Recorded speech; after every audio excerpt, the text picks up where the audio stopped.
کہ آج اکیلے ہتے آ گئے ہیں تو میں آپ کو شہید کر دیتا ہوں۔ اس ارادے کے ساتھ وہ حضرت عمر کے قریب آیا۔ اچانک ایک شیر ظاہر ہوا جو حضرت عمر رضی اللہ کے ارد گرد چکر لگانے لگ گیا۔ اس عیسائی نے شیر کو دیکھا تو بے ہوش ہو کر گر گیا۔ جیسے گرا حضرت عمر رضی اللہ جاگ گئے اور شیر غائب ہو گیا۔ حضرت عمر نے فرمایا من انت من این جئت لما جئت، کون ہو، کہاں سے آئے ہو، کیوں آئے ہو؟ ابھی پوچھ رہے تھے، وہ کانپ رہا تھا۔ اس نے کہا سب باتوں کا جواب بعد میں دوں گا، یہ شیر کو آپ کی حفاظت کے لیے کس نے بھیجا، مجھے یہ بتا۔ حضرت عمر رضی اللہ نے تو شیر کو دیکھا نہیں تھا، کیوں کہ جیسے جاگے شیر غائب۔ تو آواز عمر تو اللہ کے دین کا کام کرتا ہے، جب سو جاتا ہے تو اللہ شیروں کو تیری جان کی حفاظت کے لیے، پہرے کے لیے مقرر کر دیتے۔ جی بیٹیو، اللہ کے دین کو دین سمجھو، اس کی حفاظت کرو، اس کی قدر کرو، ہماری عزتیں محفوظ رہیں گی، ہماری جان محفوظ رہے گی، ہمارا مال محفوظ رہے گا، صدیاں گزر جائے گی، ہمارے نام بھی باقی رہیں گے۔ اور یہ دین کی وجہ سے اللہ عزت دیتا ہے، دیتا رہے گا، اور قیامت تک عزت دین والوں کی وجہ سے ہے، اور کسی چیز میں عزت نہیں ہے۔ تو دوسری بات میں سمجھا رہا ہوں، دین مظلوم ہے، اور مظلوم کا ساتھ دینے والا اس کو اللہ تعالیٰ بڑی عزت دیتے ہیں۔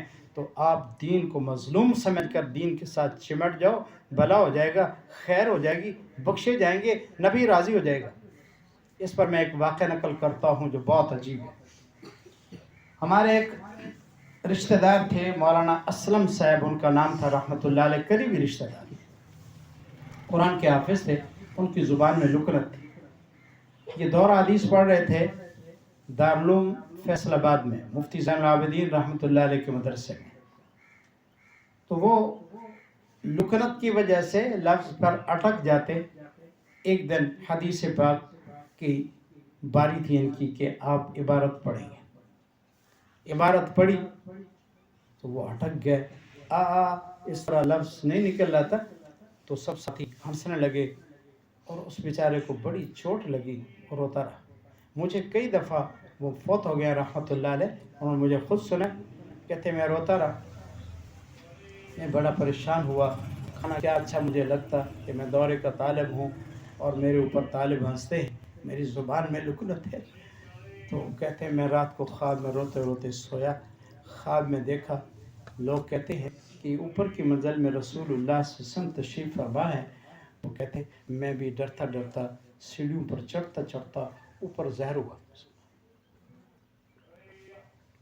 جب میں اوپر ظاہر ہوا تو میرے آقا نے مجھ کو دیکھ کر بلایا، کوئی چیز میرے منہ میں رکھی، بس کہتے ہیں خواب تھا۔ میں جب صبح اٹھا، میں قرآن پڑھوں تو لکنت نہیں، حدیث پڑھوں تو لکنت نہیں، اگر میں بات کروں تو زبان میں لکنت ہے۔ کہتے ہیں آقا نے میرے اوپر کرم یہ کر دیا۔ اس لیے دوسری بات میں یہ نقل کر رہا ہوں کہ اللہ کے دین کو غریب سمجھ کر، مظلوم سمجھ کر، پردیسی سمجھ کر اس کے ساتھ غداری نہ کرنا، دھوکہ نہ کرنا۔ دنیا میں عزت بھی ملے گی، شہرت بھی ملے گی، دولت بھی ملے گی، حفاظت بھی ملے گی، مکان بھی ملے گا، حج بھی نصیب ہوگا، عمرے بھی نصیب ہوں گے، اور لوگ آپ سے دعائیں کرانے کے لیے بھی آئیں گے۔ یہ دین کی وجہ سے عزت ہے، ورنہ عزت کس چیز میں ہے؟ اسی میں عزت ہے۔ اس پر بھی میں ایک واقعہ نقل کرتا ہوں جو بہت عجیب ہے کہ دین کی وجہ سے عزت کیا ہے۔ میں ایک دن، ایک آدمی بیمار تھا، میں اس کے علاج کے لیے، مجھے موٹر سائیکل پر وہ لے کر جا رہا تھا، اس کی داڑھی مبارک لمبی لمبی تھی۔ مجھے کہنے لگا استاد جی میں بالکل ان پڑھ ہوں، ناظر قرآن بس پڑھا ہوا ہوں، روحی کے علاقے میں ایک مسجد میں مؤذن،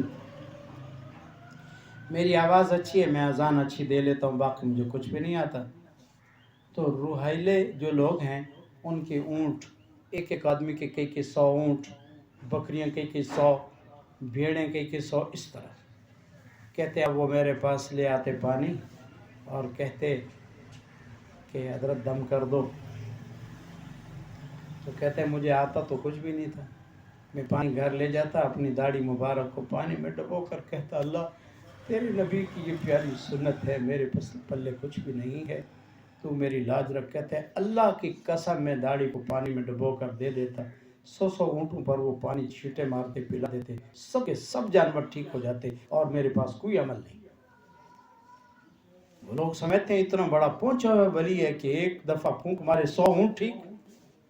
کہتے ہیں اندر کی بات یہ ہے. اس لیے اللہ کے دین کو دین سمجھ کر اس کے ساتھ غداری نہ کرنا.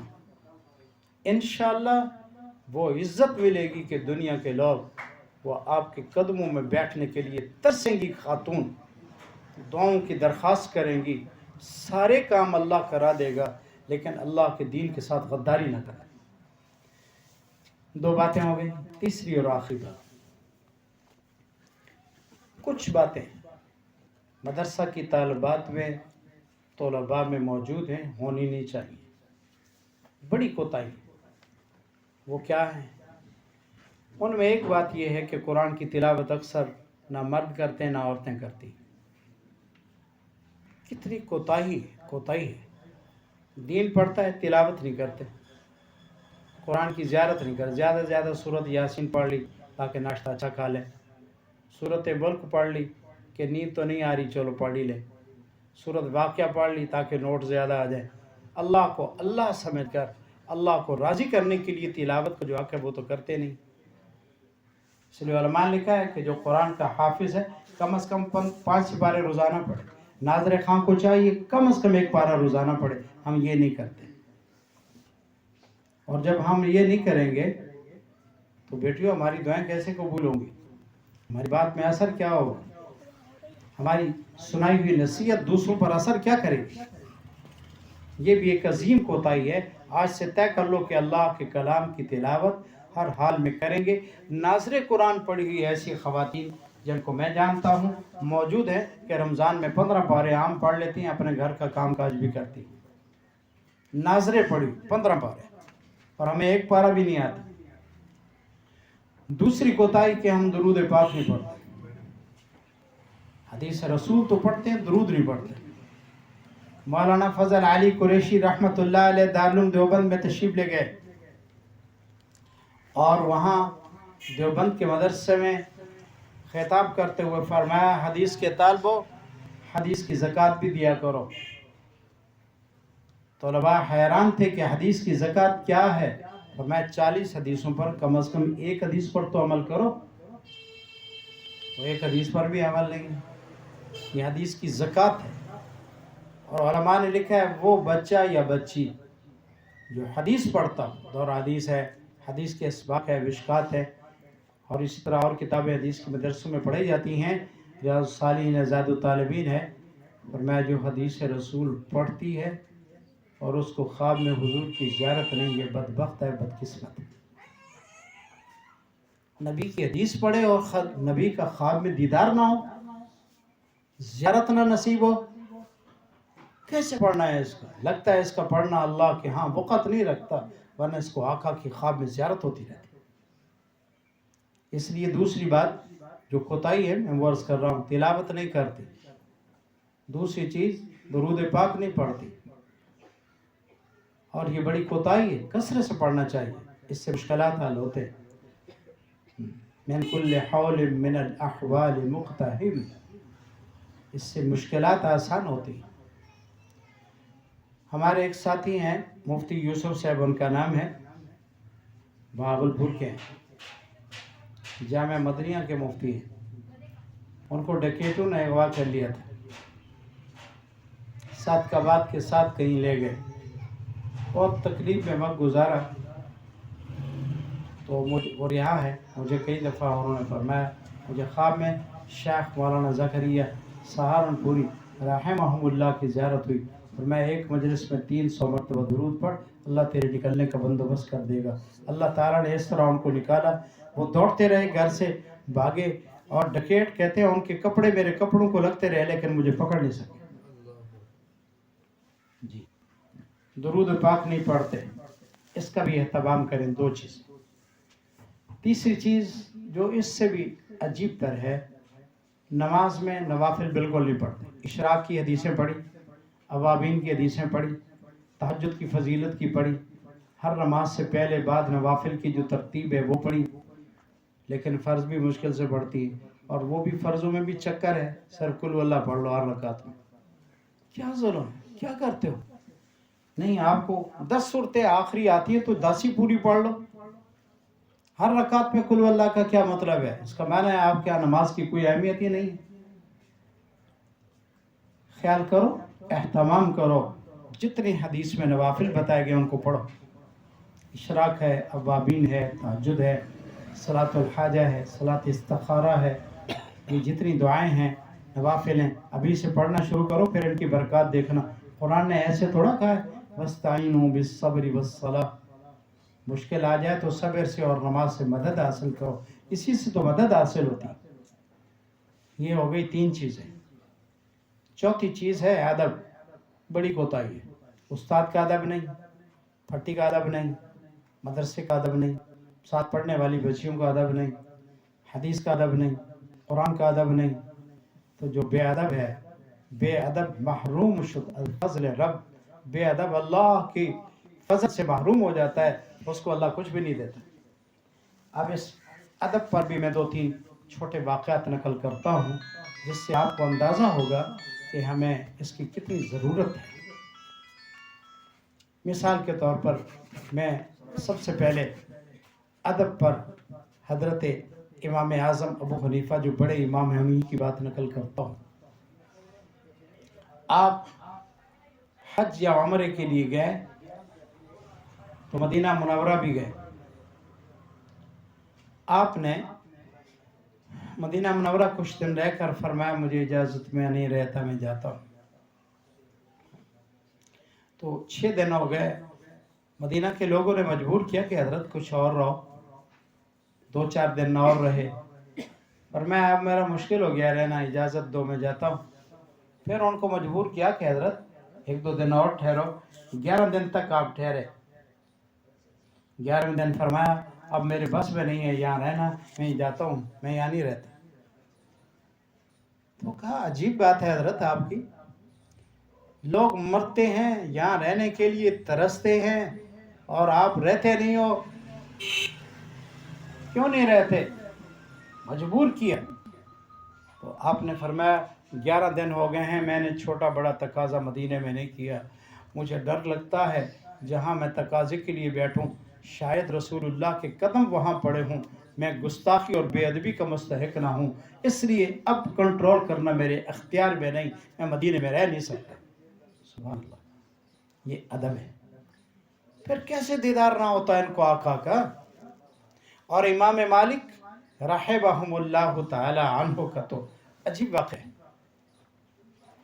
حدیث رسول پڑھا رہے تھے مدینہ منورہ میں، تو آپ جب بیٹھ جاتے تھے تو پہلو نہیں بدلتے تھے، جیسے بیٹھے ہیں آخر تک بیٹھے رہتے، خوشبو لگاتے، نیا سوٹ پہنتے. تو آپ کے ایک شاگرد ساتھ بیٹھے تھے، غالباً عبداللہ ابن مبارک ہیں، اللہ کم بیشی معاف کرے.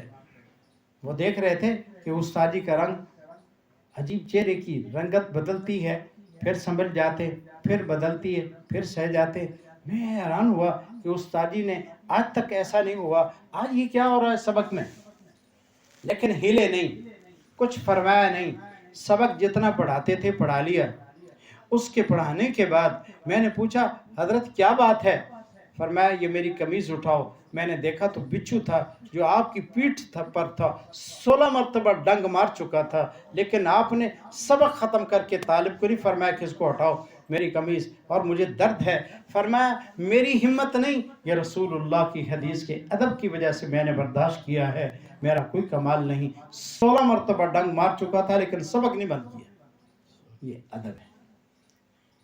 ایک آپ کا شاگرد آیا، بازار میں گزر رہے تھے، جیسے لوگوں کی عادت ہوتی ہے، کسی عالم کو گزرتا ہوا دیکھا، زور سے بلایا، کہا یہ حدیث بتا دو جی، یہ مسئلہ نہیں آ رہا جی مجھے. توہین ہے دین کی. گزر رہے تھے تو ایک آدمی نے کہا کہ مجھے یہ حدیث سنا دو. کیسی ہے یہ حدیث؟ تو امام مالک رحمہ اللہ کو غصہ آیا اور میں اللہ کی قسم تجھے 20 کوڑے ماروں گا، تو نے پیغمبر کی حدیث کی توہین کی ہے، بازار میں تم مجھ سے پوچھتا ہے؟ میں ادب سے بیٹھتا، میں غسل کرتا، کپڑے بدلے ہوتے، خوشبو لگائی ہوتی، میں مجلس میں ہوتا، تو چل کر آتا پھر پوچھتا۔ وہ آ گیا، حضرت نے شاگرد کو فرمایا چلو اس نے بھی ادبی کی ہے، اس کو 20 کوڑے مارو۔ اس نبی کی حدیث کا سبق لفظ ایسے پوچھا بازار میں، 20 کوڑے مروائے۔ پھر حضرت امام مالک رحمۃ اللہ کے دل میں خیال آیا کہ میں نے سزا زیادہ دے دی ہے، اس لیے حدیث رسول تو پڑھی، مجھ سے پوچھی تھی، سزا زیادہ مل گئی ہے۔ پھر آپ نے فرمایا چلو 20 کوڑے لگ گئے ہیں، اب ہر کوڑے کے بدلے میں اس کو ایک ایک حدیث سنو، یعنی 20 حدیثیں سنو۔ تو مسئلہ پوچھنے والا کہتا ہے حضرت مجھے یہ قبول ہے۔ کیا قبول ہے؟ کہ آپ مجھ کو 20 کوڑے مارتے جاؤ اور حدیث سناتے جاؤ، مجھے یہ قبول ہے، چلو میں نبی کی حدیث تو سنوں۔ یہ ادب ہے۔ بس آخری لفظ کہتا ہوں، آخری ایک واقعہ اسی پہ بات ختم کرتا ہوں، اذانیں شروع ہو گئی ہیں۔ ادب کرو، استاد کا ادب، ساتھ پڑھنے والوں کا ادب، یہ چوکی پھٹی ہیں ان کا ادب، کتاب کا ادب۔ انشاءاللہ جتنا ادب کرو گے، العلم کلہ ادب، علم سارا ادب کا نام ہے، جو بے ادبی کرے گا علم کی نعمت سے، رحمت سے محروم ہو جائے گا۔ یہ عجیب واقعہ ہے، آخری واقعہ ہے، میں اسی پہ بات کو سمیٹ رہا ہوں۔ کہنے کو تو بہت کچھ شرح صدر کے ساتھ میں کہتا، لیکن وقت کی قلت ہے، اذانیں شروع ہیں، میں اس سے زیادہ اپنی بیٹیوں کو کچھ کہہ نہیں سکتا۔ اللہ یہی ہمارا کہنا قبول ہی کر لے۔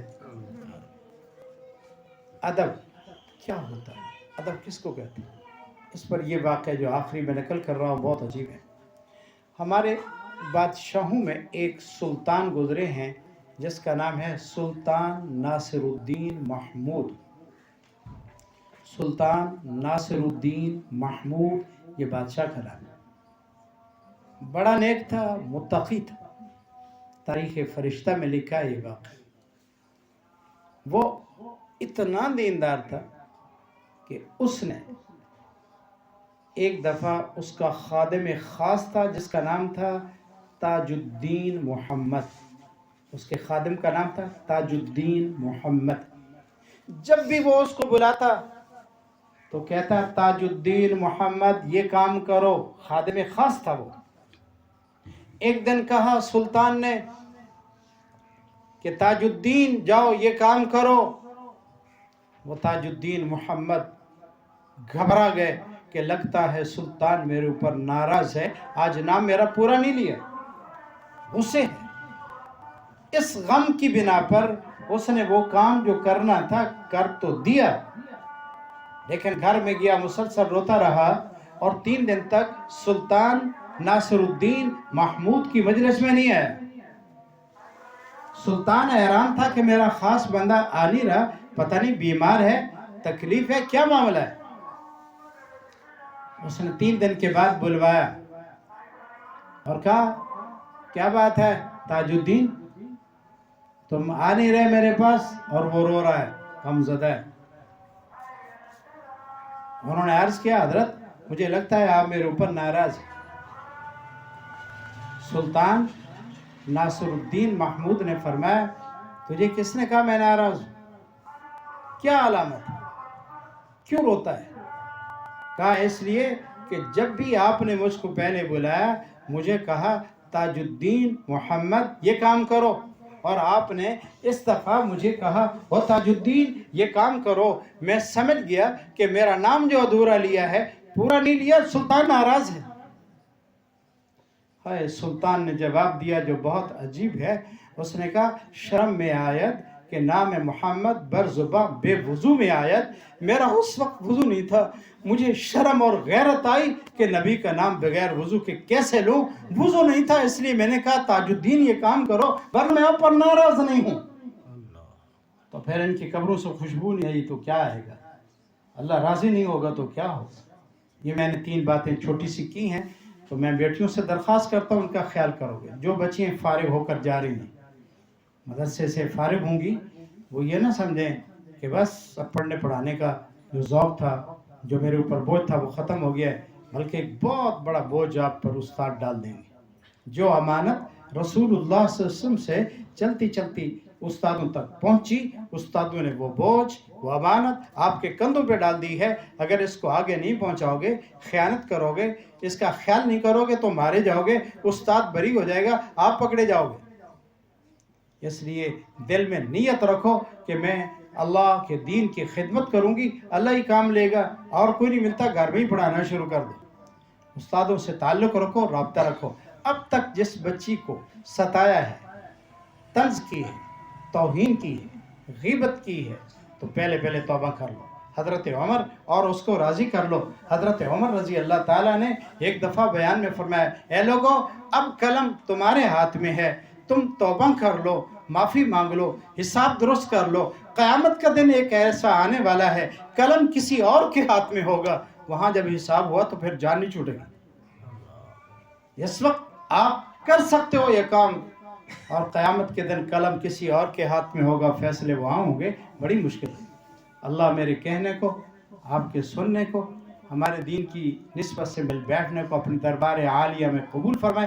جو کہا گیا اللہ اس پر مجھے بھی آپ کو عمل کی توفیق دے۔ کہنے اور سننے میں جو کوتاہی ہوئی، اللہ اپنی رحمت سے میں درگزر فرمائے۔ انشاءاللہ اللہ پھر موقع دے گا تو اس بات کا بقیہ حصہ بیان کریں گے۔ وآخر دعوانا الحمدللہ رب العالمین۔ اول آخر درود شریف ایک دفعہ پڑھ لو، 3 دفعہ قل ہو اللہ پڑھ لو۔ بہت سارے مسلمان